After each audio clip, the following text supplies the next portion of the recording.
Welcome to the Sound on Sound People and Music Industry podcast channel with me, Kevin Paul. In this episode, I talked to Cameron Craig about his career as an engineer-producer and his role at the MPG, the Music Producers Guild. I'd like to say thank you to the Pierce Rooms and Neil Pickles and the management there for letting us use the space while we recorded this interview. I hope you enjoyed the episode. Hello, Cameron. How you doing? I'm good, thank you. Thanks for joining us. I think, if you don't mind, I'd like to really start at the beginning of yourself and your career. Why and how did you want to become an engineer/producer? I guess I fell into it like a lot of people, I think. I was in bands in my teenage years, but I was always the guy that had organised the PA and set it up. And I started in a studio straight out of high school. So I went from high school, I thought I have to get a job, did the usual thing, signed up when there were a lot of studios around, wrote to all of the studios, and didn't get anywhere. I think I got one. I guess it was an interview, but I went and saw and talked to somebody, and then nothing happened. So I went and worked in a music shop for a little while, and I suspect the owner of the music shop knew my heart wasn't in it, and knew I wanted to be making music. Didn't quite know how yet, and he was friends of somebody who was quite a well-known producer engineer who'd taken over a studio that he used to work in, and he was now managing it, producing it from that place, and so I went and did some work experience there, and on the recommendation of my old boss. So then I found out that the person that I went and spoke to was actually the accounts lady, so they were just palming me off. Oh, right. But in the meantime, the management had changed, and he'd come in and taken over management of it, and I got a job. That path you talk about of just falling into it, that's kind of, I think it's a very similar path really for a lot of people, isn't it? Yeah. That's how I fell into it. I was the guy amongst my group of friends who always plugged stuff up. And it just seemed a natural progression to go into the studio. You know, I looked at the back of records, obviously before the internet, and it said sound engineer. And I was like, well, what's that? I don't know what that is. And I found out it's the guy who plugs stuff up and makes things work. I thought, oh yeah, that sounds exciting. So I was even one step worse than that. I didn't even look at that. I had no idea. I literally started this studio. I thought, this looks really cool. And a lot of my life, I end up finding out these things later on, but I was actually employed to do the tape dubbing. Okay. Yeah, we did a lot of jingles there, so in those days you had to run off quarter-inch things and deliver them to the radio stations. And that's what I was actually employed for. They all sort of neglected to actually tell me that was my job. So I just went straight to the studio and made myself kind of busy in the studio and kind of got on with all that stuff. So. Yeah, that's a very important thing, isn't it? Making yourself busy. I was always told, make yourself indispensable. Even if you think that your position is quite trivial, actually, if you're part of making the record process and you become part of the team, because it is a team effort, making yourself indispensable, certainly in those early years, is one of the really good ways of cementing yourself within a building or with a client. How did you progress once getting into the studio? How did you progress along the lines of engineering? Because obviously you said you were doing tape dubbing, but I'm kind of assuming that you didn't really know much about what you were doing. You were just watching people, I assume. And yep. So when I was sort of making myself available in the studio, there was the house engineer who's I am still friends with, so no bad blood, but it was kind of like they were being a bit difficult, and I was like, oh, sod this. And the studio was building Studio 2 down the hall. So I thought I'll go and help the builder. So I went down and helped him out and kind of made myself indispensable down there. And then and it sort of turned out that he was the manager, and he just happened to be building the studio because that's what he was like. And so that made a good impression on him. He was quite a big engineer in Australia, and unbeknown to me, because he was just Ernie, the guy building the studio down the end. There were two people that I thought, yes, before the internet, so it was hard to find these things out, but there were two people I wanted to work with. One was Richard Lush, who was living in Sydney at the time, so I thought that was the other one was a guy called Ern Rose, who I thought was American, because you don't know. They're just names on records. Yeah. And I just like some of the stories of the way he worked with. He's well known for working with a band called Little River Band. So okay, they were very, very pedantic, but I kind of like that attitude of going to get something right rather than So they would later found out tell stories of dropping in and doing a vocal all day, every day, dropping in every syllable, getting it absolutely perfect, and then going away and learning it like that, and then coming back and redoing it exactly like that, but with feel. So, they had the budget and the time to do all that. Yeah. But I like that sort of that mentality, and it sort of turned out that Ernie, the guy building Studio 2 down, was actually Ern Rose. Oh, wow. So yeah, I sort of landed on my feet there. What city was this? Melbourne. Melbourne. Oh, I like Melbourne. I've been there a few times. What was the studio called? It was called Flagstaff. Studios. Flagstaff. Yeah, it'd been around a long, long time. It was a pretty old 70s studio with a nice, well, what would be now a nice Harrison console and MCI tape machines and stuff like that. So you've been out starting and learning various stuff. What sort of things did you learn about the business of making records? What did you take away from those informative years? Well, I said with Ern, I was very lucky. He was a very good engineer. He was looking to get out of engineering and more into managing studios and producing and stuff like that. So he obviously decided I was it and taught me rather than, I didn't have to sit there and look over the shoulder and kind of go, oh, what's he doing there?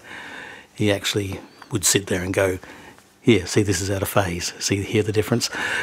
Just little things like that every day. And we sort of, I progressed very, very quickly because of that. And there was a couple of years there where we were sort of quite an inseparable team. I literally sat, 2 feet away from him. Yeah.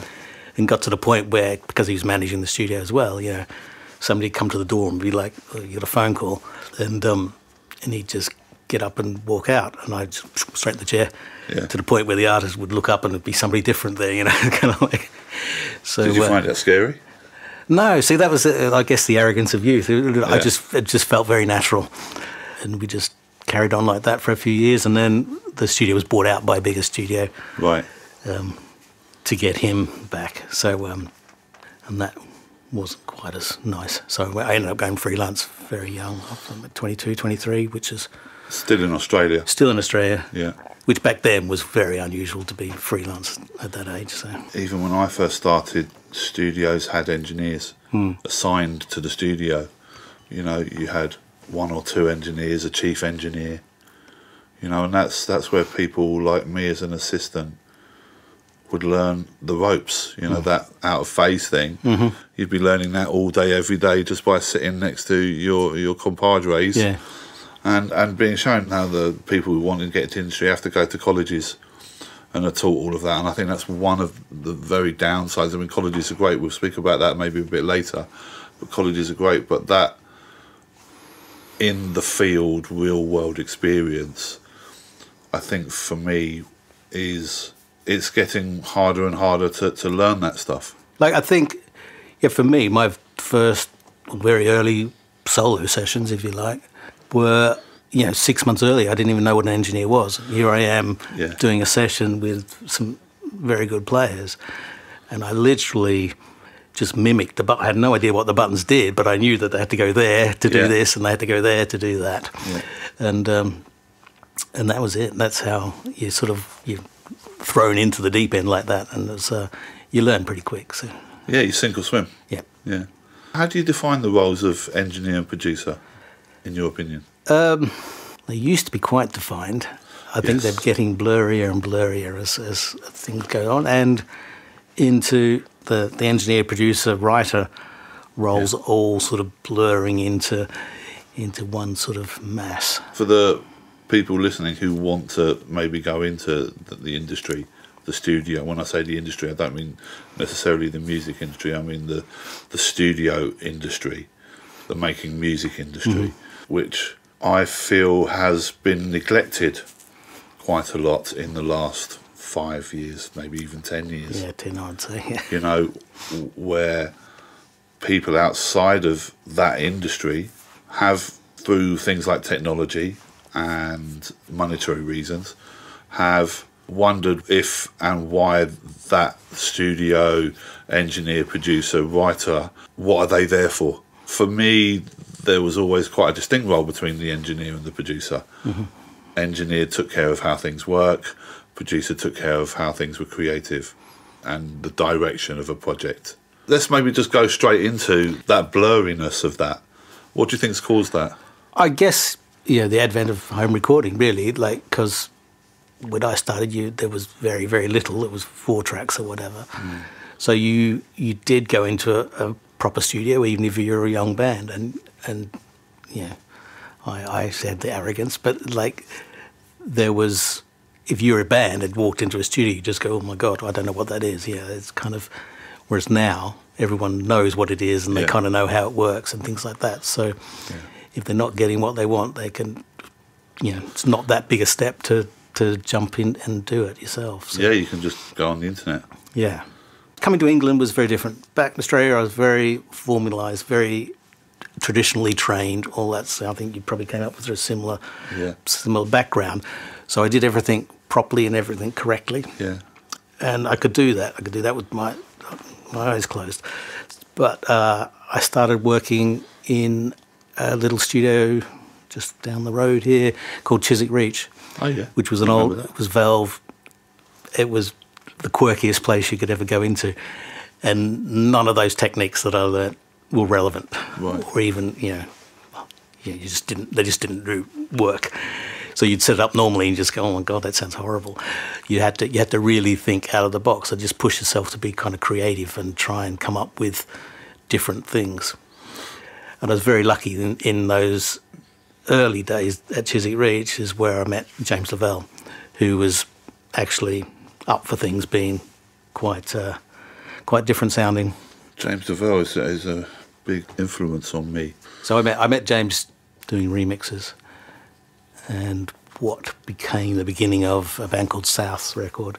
Okay. So, but that was, you'd sit there and, kind of the proper traditional engineer in me was kind of like, you'd do something, and there was, I can't remember, I think it was a South session. We came in, and because it was Chiswick Reach, it was just distorting, and it was kind of like, and they're all around me go, more. I was like, oh, okay.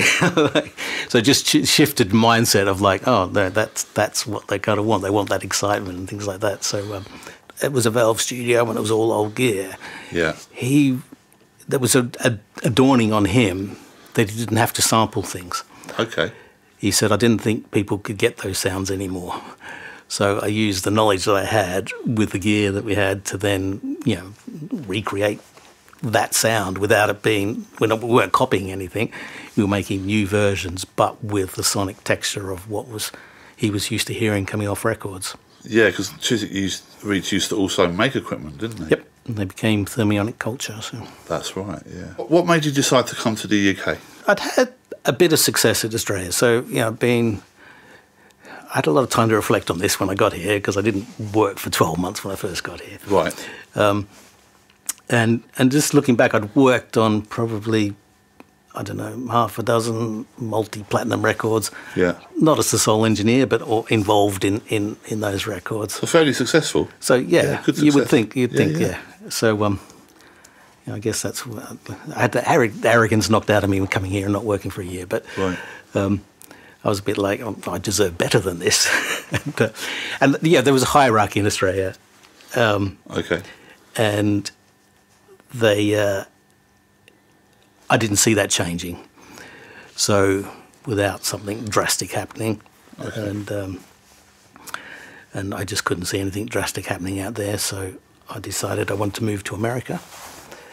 I had friends in LA, and I could probably get work there, but the whole visa situation was sort of unobtainable. And my brother lived here, so he said, "Why don't you just come over here? You don't have to." I could come. Of course, yeah. Essentially British anyway, so from the Commonwealth, yeah. Well, yeah. A name like Cameron Craig, you kind of you figure out where I'm from. So I could get a visa here quite easily, and but I didn't know anyone here, so I literally came over. I thought I'd also worked my way into an area in Australia where it wasn't very satisfying creatively. Right. It was, it was good, and they were fantastic players and everything like that, but it was that very session-y kind of place, which was great at the time, but I felt like I needed more creativity in my life. So I just thought I'll move. And in hindsight, going to LA probably would have been the wrong place, because I would have just ended up doing more of the same out there. Right. But coming here was a bit of a shake-up, and just not knowing anyone and just having to figure out how it all works. Well, a lot of people do that, right? I mean, certainly I have a lot of students at the university that I teach in. They all come from abroad, or a large majority of them. And they don't realise the competitive nature of a city like London or New York or LA, which, I mean, even though the world is a much smaller place, those three places, and probably a couple of others, essentially that's where 80-90% of the world's most popular music is made still. Yeah. And it is a big shock when you arrive from a foreign country, I'm sure. Not that I've had that experience, because I'm lucky enough to be born here. But even me getting a job here was an eye-opener.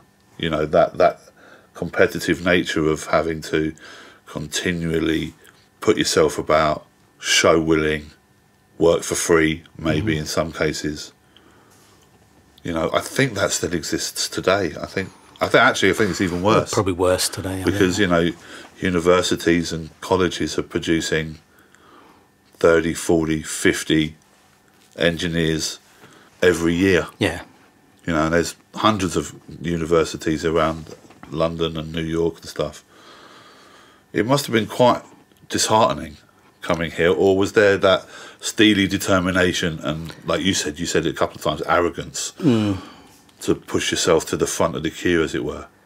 I guess a lot of that was actually slowly seeped out of me and pondering my life for 12 months. But a friend of mine came over just before me as well, and we ended up doing some demos at a studio in Wandsworth, and then I went and did the rounds of all the studio. Here was one of them. And obviously there was some big party, I think, and the owner of that studio had been to that party and been talking about me. So, I don't know whether, obviously reasonably positive light, because he sort of said, "Oh, do you want to do some freelance work here?" And I said, "Yeah, okay." And ended up doing a bit there, which led to working, and a lot of the Fallout Shelter and Island Records Overflow went there. Yeah. So then ended up me filling in at the Fallout Shelter, as well as getting some other work for Island and stuff like that. Yeah. That was kind of the start of it. Okay, so then you were off and running. Often crawling, I would say. And then I met James at Chiswick Reach. Yeah. So that was good, because then I was working on proper records. We're getting a good time. We're doing like a remix was 3 days. We'd spend 2 days recording and then a day mixing.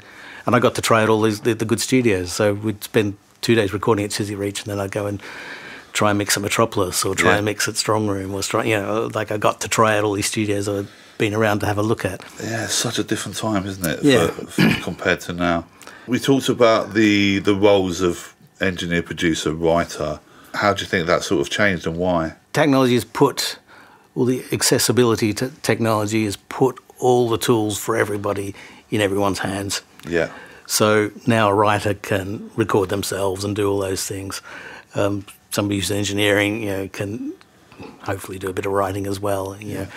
And everyone's got an input on what it should sound like, and they're able to do that themselves, to sort of dictate the sound of where that song or that record should go. Do you think that's a positive? Sometimes it is good. I do like a lot of the specialisation of things sometimes as well, though. I think that if you've, a lot of the early days in England, it was very specialised. We had an engineer, we had a Pro Tools operator, we had a programmer, and we had James, who was the overseer. And we're all specialists within our area. So we had Damien Taylor was the Pro Tools operator. He's gone on to great things. So we learned a lot off each other as well. So there was, I was into digital very early. So I think I had sound tools way before I came to England. So I used sound tools from about 1990, I think. So very early in the day. So, but I sort of played a little bit dumb when Pro Tools came along, because there was a Pro Tools operator. So I was like, great, they can do that. Yeah. But I ended up learning a lot of Damien and how it worked, and he learned. I hope he learned a lot of engineering skills off me. I'm sure he did. Yeah. And it was the same with James. Like, I had no idea who James was when I first worked with him, and the first day was a little bit awkward. He didn't know there was the whole story. It was a double booking. He came to Chiswick Reach. He bought. Kudo, he was using a Japanese engineer at the time. He took one look in there and went, I don't know what's going on here. But he hung around for the day, and I was just a bit like, James was driving me insane. And obviously at the end of the day, James has sort of said to him, is this guy any good? And Kudo's just gone, yeah, he's great. Right. And he didn't come back the next day. So, and then we got on after that. Wonderful. But yeah, I had no idea that James ran Mowax or did any of that. Yeah. And so everyone's like, oh, yes, it sounds like an Uncle record. And I was a bit like, I don't even know what an Uncle record sounds like. Yeah, what is Uncle? So whenever it goes, oh, James doesn't do anything, he does, because how he directs people makes it sound like that. Yeah, I have worked with James only once. I made a record with an artist called Andrea Parker, right, who was on Mowax. We mixed that record together, and he is, as you say, he's just an overseer, and he, from my experience, encourages you to, that's really good, let's push that. Yeah. Let's see how far we can take that, and then we'll bring it back, and then we'll go off in a different direction. Yeah. That was my experience with like I say, it was only once. I mean, I'm a big fan of his records anyway. Mowax is a great record label. And it's a very similar kind of different music, but a very similar kind of ethos to where I worked at Mute with Daniel Miller. Let's push things. Let's take them in directions that people are just not even thinking of. And you sit there half the time going, is this right? And it isn't, but it's sounding really good, and you've got a guy at the back going, yes, let's push that more. Yeah, well, that's the distortion thing. It was exactly that. So he was very good at that. Like and to this day, I love people explaining things in more abstract terms. Yes. Rather than going, can you put some more 10K on that? 4 dB. So he would go, I want it to sound dusty, or I want it to sound, he'd get really good sort of descriptions of the feeling he wanted to get from it, rather than telling me what to do. Yeah. And that's why I said, that's why I don't end up working with people who just want somebody to walk the console. That's kind of not what I do. I had a Japanese artist, but they essentially, because of the language, they drew a picture, and they said, okay, so here is like, it's a nice meadow and it's sun shining, and then it's a huge mountain with lots of rain. And that was the description of the mix. I'd love that, yeah. Yeah, exactly. It was wonderful, and it invokes creativity in your mind, which then I saw the producer and the engineer try to manifest that. And, like you say, that mixing by numbers thing, a bit of 4K, 10 dB, it always... There's a place for that, for sure. But for me, it's slightly kind of boring, quite frankly. Who, apart from James, which obviously you've mentioned, is there any other artists that have given you inspiration or projects? Very similar. I have a guest who I shared a studio with for like 15 years. We did Hurricane, the Grace Jones record. Yeah. Was where we met. So it's a very similar dynamic. Very very different characters, but a very similar dynamic. And we went on to do a bunch of stuff. I can't even remember now. So like a couple of Brigitte Fontaine records. Oh yeah. So yeah, and that was a very similar dynamic. Although he's a lot more technical and a lot more pedantic than James, but yeah, we shared the same studio, so we'd do the whole creative thing and just spew out a whole lot of stuff, and then he'd sit there and kind of piece it together a little bit, and then we'd come back together to mix it. We'd sit there and we'd put the vocal up 0.1 of a dB. He'd be like, okay, let's just leave for that for a day. For a day, okay. And we'd go off and do other things. Yeah, but okay. Then we'd come back and listen to it, and then this prompted great arguments. And then the mastering, we sort of went and mastered with Bob Ludwig, which was amazing. Yeah, sure. And we said, all right, Bob, what's the smallest increment you can hear? Because we're arguing over this constantly for like 6 months. And he said, well, funny enough, I have done tests on this. And he said, the smallest increment you can hear is actually 0.1 dB. He said, but if you were to come back the next day, it's 0.3. So you can hear it when you're doing it, but if you come back the next day, you won't be able to tell unless it's 0.3. So that Very just interesting. Changed our language now. It's kind of like, well, can you turn it up a bob? So it went up, bob? It went up 0.3, you know. That's the currency of decibels. I love that. We can't do an interview with you without talking about the MPG. For those that maybe are not aware of the MPG, would you like to explain what it is and what it's trying to do? The MPG has been around a long time. In recent years, it's sort of morphing more into like a trade body to represent producers, engineers, and studios, anyone involved in the making of records. And it's a much more collaborative approach now, where we do a lot with writers and the MU and the FAC and all those other organisations. Right. Because, as we described earlier, all these things are morphing more into one area. Yeah. But it is some of these issues are kind of weighted more towards writers, or they're weighted more towards producers, and so that voice needs to be heard within those discussions. I think within the industry at large, you mean? Yes. At first, I joined the MPG like a lot of people, just about the community side of it, and it wasn't. It was like, okay, this whatever. And then I got co-opted onto the board, I would say. And it was a lot more about technical things and all those sorts of things, which, as you can probably gather, I don't really care that much about the technical side of things. Yeah. So that was not that great. And then we sort of divvied up the jobs a bit. So there was one job called to be a part of UK Music. So the MPG had a seat on UK Music's board. The board that board then had no idea what that was. It was handled by somebody else, and they just sort of said, "Oh, I think they only meet once a year."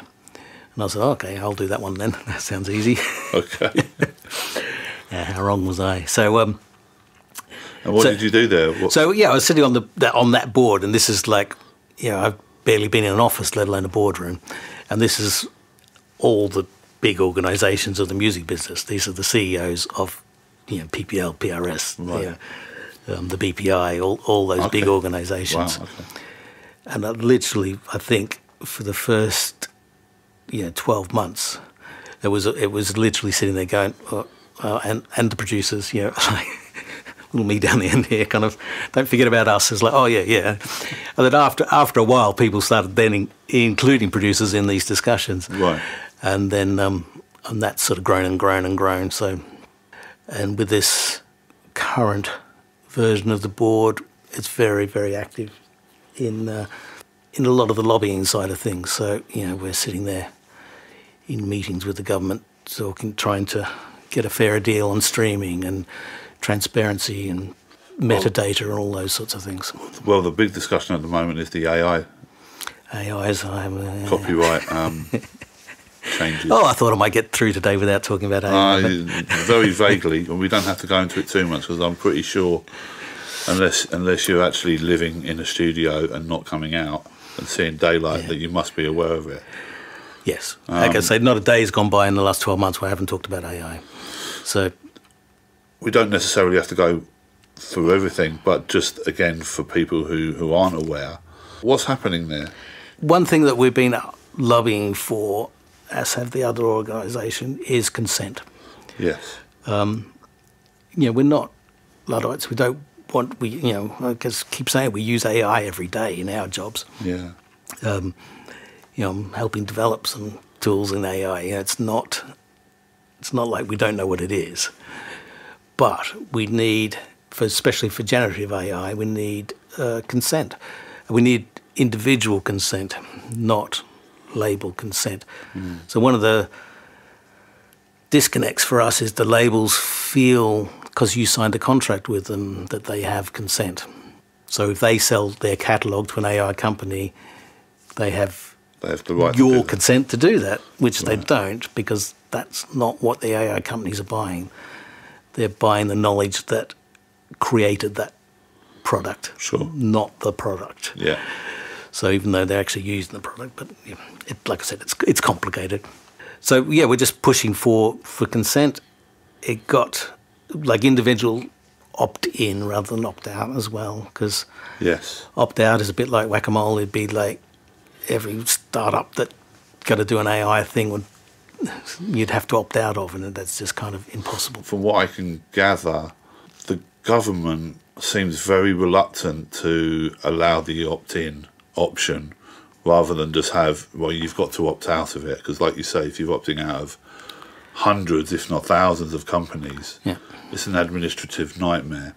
And also there's still not agreements about how much you get paid.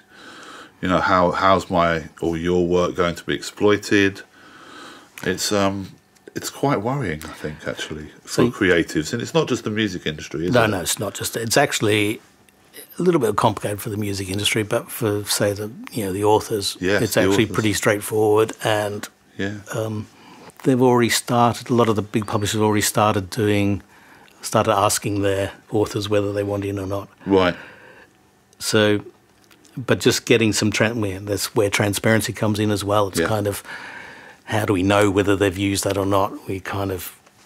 Yeah, it's pretty scary, really, isn't it? Because once you let go of it, once you open that genie, it's not coming back. And it's a bit like the streaming when it first came out. The record companies made all these huge decisions on behalf of artists. Mm-hmm. And then the artist suddenly went, well, hold on, we're getting 0.003 pence, and you're not. You're getting 5, 10, 20, 50 times more than that. So, streaming, that's the other big front we're fighting on. So, sort of getting somewhere on that, just. Okay. Good. But, like all these things, they were discussed behind closed doors, and at least we're in the room discussing things now.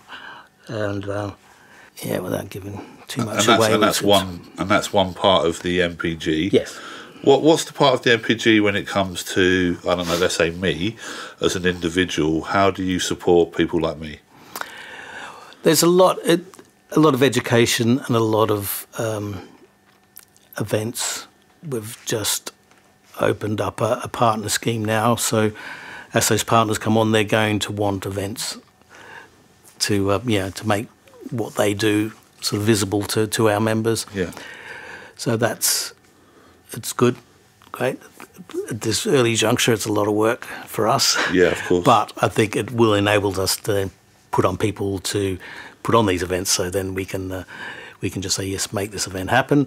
So that'll be good. But there'll end up being more and more events around all sorts of things. So I think the first one out will be Iron Mountain, who do archiving for people and restoration, all those sorts of things.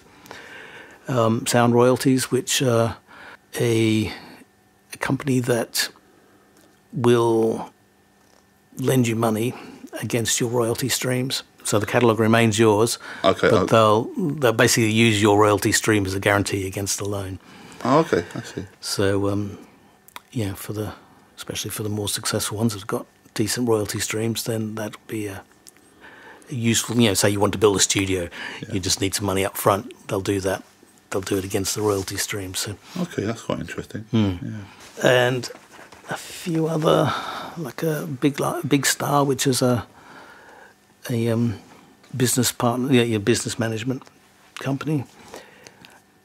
And there's one more, Neumann, who we work with Neumann a lot anyway. So yeah.